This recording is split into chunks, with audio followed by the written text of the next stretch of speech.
I'm back. I guess nobody told me I sucked enough to stop videoing. So I guess on today's video I'll kind of catch you up on what I've done. New at this, so sometimes I forget to hit record. So there I go with again. I have sandblasted my oil pan. Got a little crazy with that. Got a Harbor Freight sandblaster and wanted to use it, so I sandblasted that. I knocked out what I'm going to call the piston squirters. There should be 4 of them. One of them had broke inside, so that's why I decided to replace them. They came in my rebuild kit, so I popped those out. Already got the new ones in. I'll try to show you all those. And if anybody has ever used Farmstrong, he makes engine mounts. These are pretty sweet engine mounts. And the biggest problem with these are your turbo drain. And I'll show you that here in a second. Well, I guess I can pull it over here maybe. So on this side, this is the exhaust side. The exhaust will be coming out up here. And this is where your turbo drains into. And so typically turbo drain goes in there, and I don't know, I've fabricated this and I'll show y'all what it looks like. So hang on. Okay, we're back to the exhaust side of the engine. This right here is where the Farmstrong engine mounts, and his website is farmstronginc.com. If I feel like getting fancy or know how to do it, I'll try to add a link in the description maybe. So this is where your turbo drain goes, and you'll see right here I heated that up with a torch and just used a screwdriver and put a little dent in there, and that's so that it can fit within the holes of the engine mount. So the goal is to get the turbo drain through this hole. Not really sure what this hole is for, but maybe it's there for if you decide to fabricate a different type of turbo drain. So I just bent this up. I had an extra piece of tube that had this hose nipple on the end of it. Don't know if you can see that, but I'm just sliding it through that hole I told you I was going to put my drain through, and it bolts right up to the engine.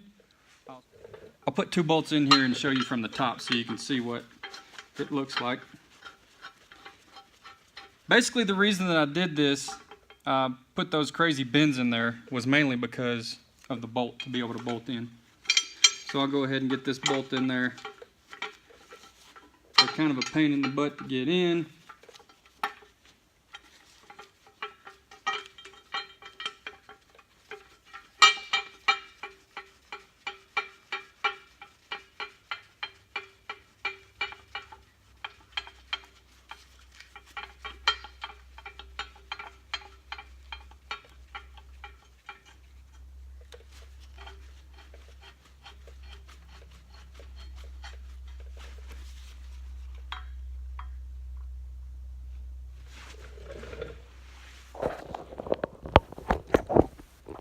Okay, so as you can see,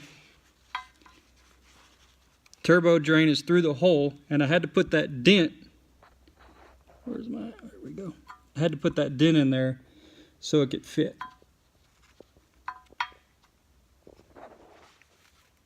Okay, this is an old piece of hose from my old turbo drain. I haven't put this on yet, so I guess we're going to learn together if what I did actually works.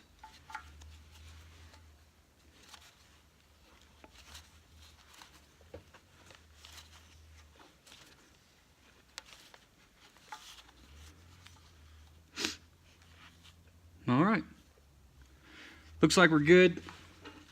Maybe touching on the back side a little bit, on the back side of the engine mount back here. And I might have to put an elbow or something in this hose. Obviously I'm going to get some new hose to actually reach to where my turbo is going to be. But you get the gist of the concept. Glad it worked out.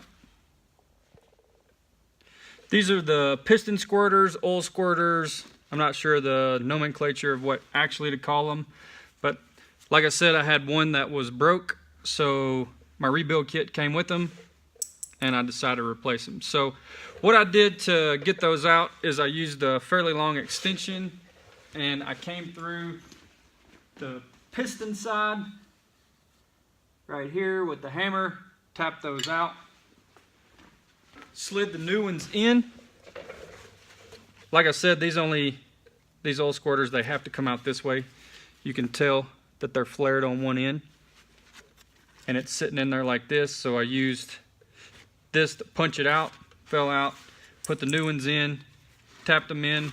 I had a brass punch, just kind of tapped them in there real easy. These are plastic, but they're fairly hard plastic.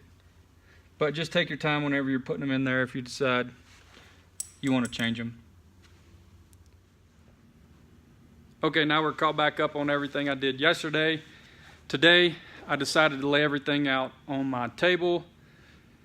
That way I could see what all was in my rebuild kit and obviously get organized. I feel like being organized is probably a good thing whenever you rebuild an engine, especially if you've never done it before. And with that being said, I'd like to say that this is not a how-to video, this is a how-I video. And by that, I mean, I have no clue what I'm doing. And I'm just using a service manual that I got offline to get all this done. So over here, this is my table of parts I got laid out.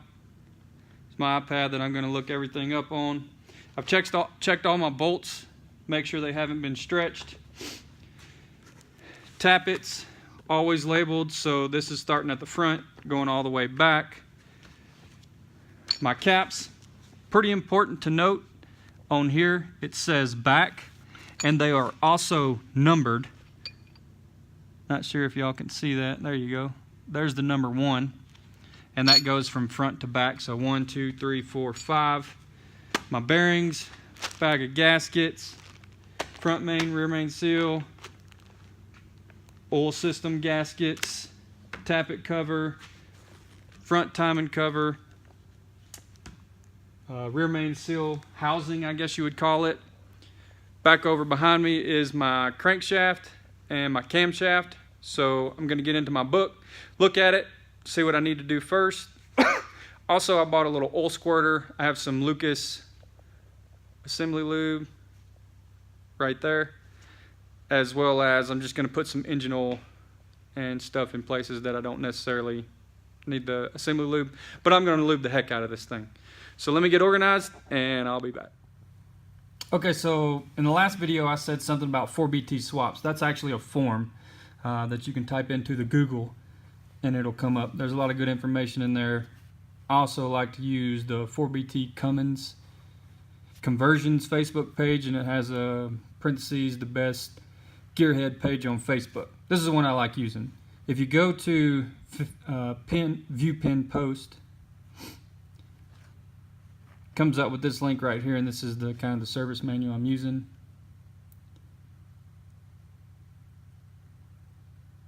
My phone's connected to my iPad because I don't have data on my iPad, so therefore it's taking forever to load. Then if you scroll all the way down a couple hundred pages, you can find that, but I think I have it open in my Facebook Messenger. There we go. So page 65 out of 461 if you want to use that. That's what I'm using. Right here, let's talk about removing, and then this is the first step in assembly. And it talks about our tappets. So, gonna read up on this and bring you along for the ride. Okay, step number 1 was actually to clean everything. So that's what we're gonna do.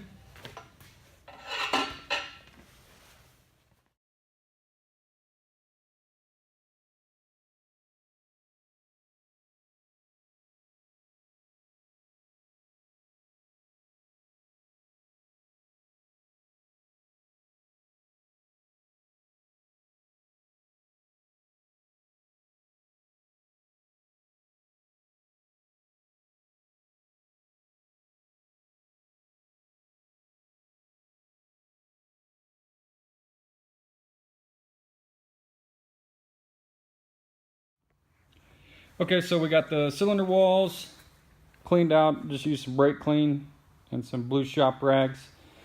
Got down here on these bearing surfaces. Try to get those cleaned up. Shop rags were kind of tearing up, so I got some red shop towels, but I'm not real sure what the best method to do this is because it's getting lint everywhere.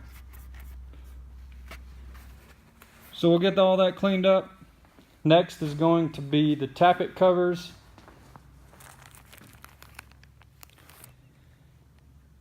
And it says the lube with Lubriplate 105. I kind of googled that a couple months ago. Didn't exist. Install the valve tappets. Then basically we get into installing the crankshaft. It says install our, what does it call that? Piston cooling nozzles. Well, there you have it. Which we've already done. Tells you how to do it. Install the upper main bearings, which I have my bearings here. We'll figure out which one this larger one goes under. I'll be sure and tell y'all which one that goes under or goes in. And then gonna lube it up, drop the crank in. We have our tappets nice and clean. I had my machinist look at this bearing surface where it rubs on the cam lobes. He checked them, they were in specs. Also got all that in there nice and clean. And you can see it's labeled front, so we'll go, and there's 2 per cylinder, right? So 1, 2, 3, 4. And looking in here, you can see the middle hole is not where they go, so it goes on the 2 outside holes in each one. Look, there's some lint I need to clean out. So I'll put you in time lapse, get these lubed up and put in. Also, my machinist told me to use this Joe Gibbs assembly grease. I have some Lucas assembly oil as well, but he specifically told me this for my cam.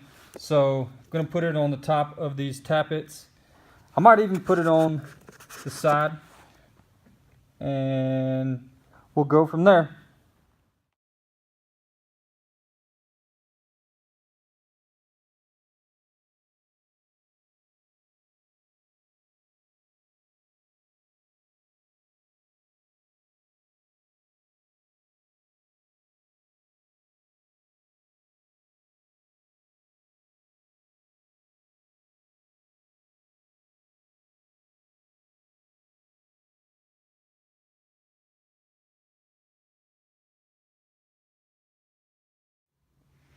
We have all the tappets installed. Might have used a little bit too much of assembly lube, but I guess I'd rather be safe than sorry. Also use some brake cleaner to clean out those journals for the camshaft while I was in there. Maybe need to hit that one up a little bit better. And the next step is for those piston cooling nozzles, which we've already done. Now for the upper main bearings, says make sure the bearing tains are in the notch in the bearing saddle. I'll show y'all what that means here in a minute. And then remember how we were talking about this bearing right here looks different from this one. The next step is install the combination thrust bearing and main bearing in the second journal from the rear. So there you have it. This is the combination thrust and main bearing. This is the rear of the engine, so this is the second journal from the back, which is where the assembly instructions tell us it goes. You can notice right here, there's a little tab or tang, I'm not sure which one the book called it. And you can notice just right here, probably easier on this one, there's a groove. So this is a different bearing. You can see that groove right there is where that's going to go. So I'll install this combination one and show you the concern I have right now. So we have that tang lined up over there. We're going to push this in where it's flush, not quite flush.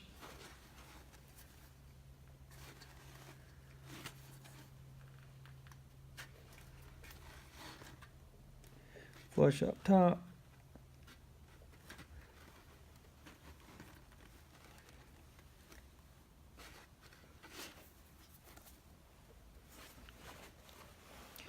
Okay, so as you can tell, well, maybe you can't from that. Remember those piston cooling nozzles? Pokes out right there. Now look, these don't line up perfectly. Not quite flush up there, but fairly close. Close enough that that should probably be lined up. So we might be ending right here until I get some clarification. I'll throw the other ones in and see what they look like.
So take note of that. Maybe that'll tell us.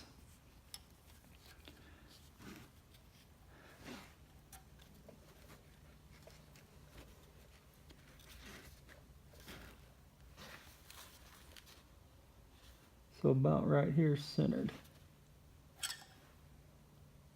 Yeah. Maybe it is normal.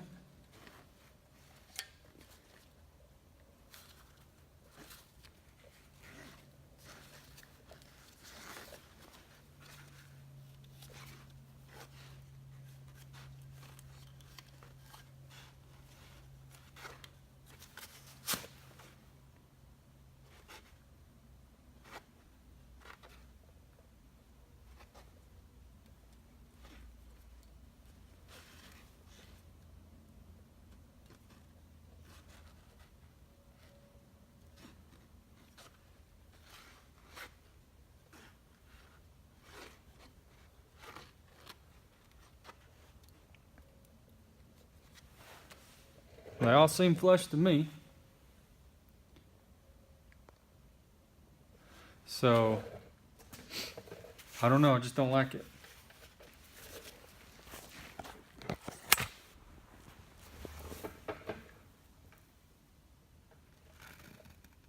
They're all that way.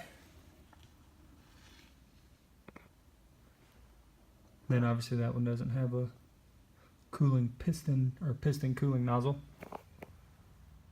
Okay, so I was told that was normal.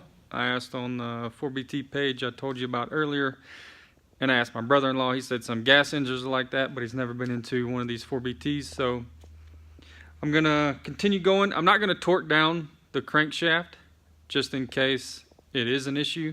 I'm gonna set the crank in there, and so to do that, I need to lube these upper main bearings, and then I'm gonna roll the crankshaft in there. So stay tuned.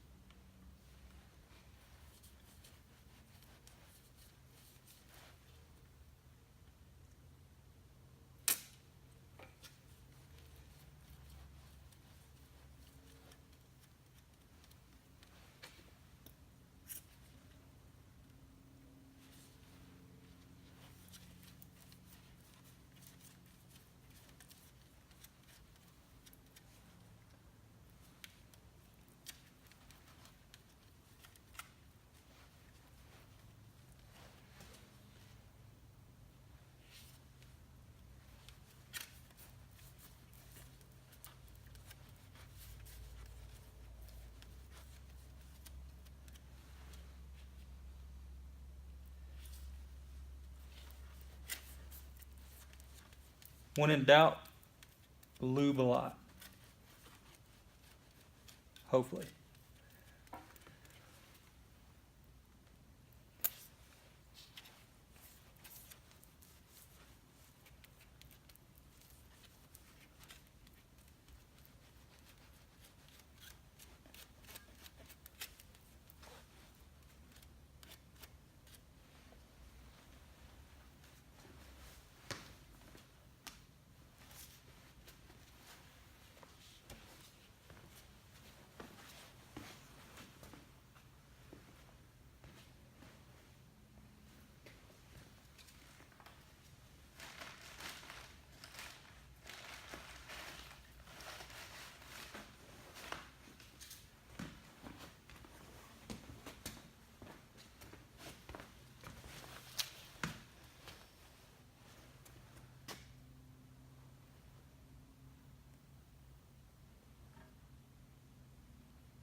It feels smooth.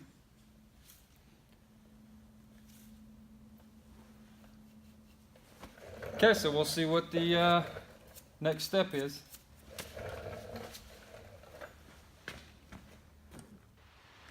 Okay, we have lubed the bearings, installed the crank. It says carefully install the crank to avoid damage to the crankshaft bearings, especially the thrust / main bearing. Then it says to torque to 80 foot-pounds. Make sure the ring dowels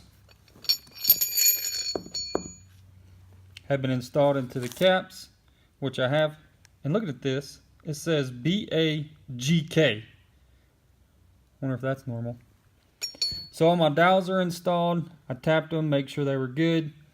Now it says install the lower main bearing into the caps and lube with assembly lube. Make sure the bearing tangs are installed in the notch in the bearing cap. So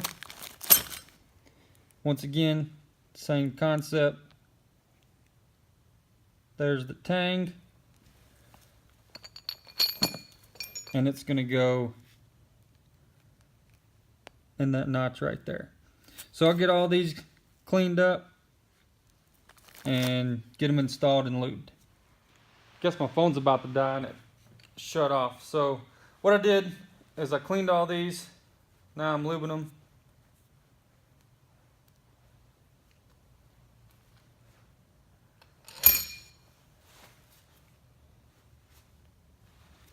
Freaking lint.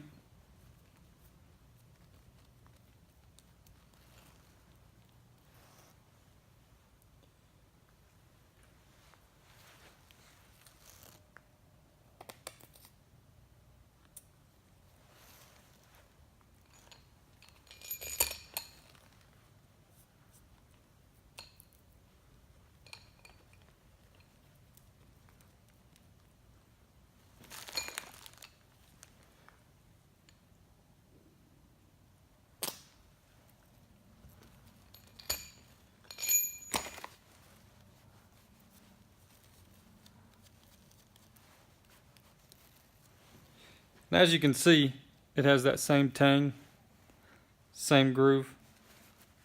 Pretty self-explanatory. I don't think you can do it wrong.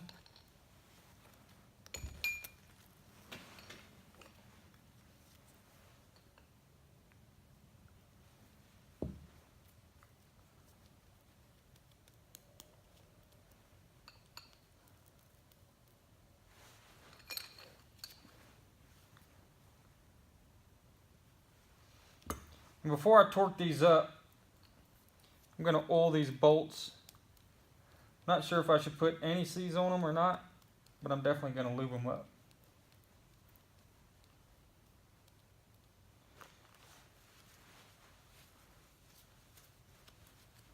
but we'll see what our instructions say. Well, my phone died. So we've installed the crank, we made sure the dials were in, we installed the lower main bearings, lubed them, and then it says the main bearing caps are numbered for location. Number 1 starts at the front of the block, and the numbers face the oil cooler side of the engine. Position of the main bearings.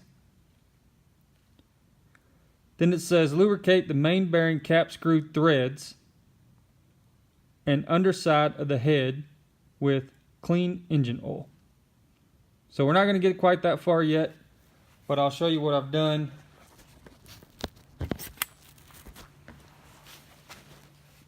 So this is where our engine cooler goes in here.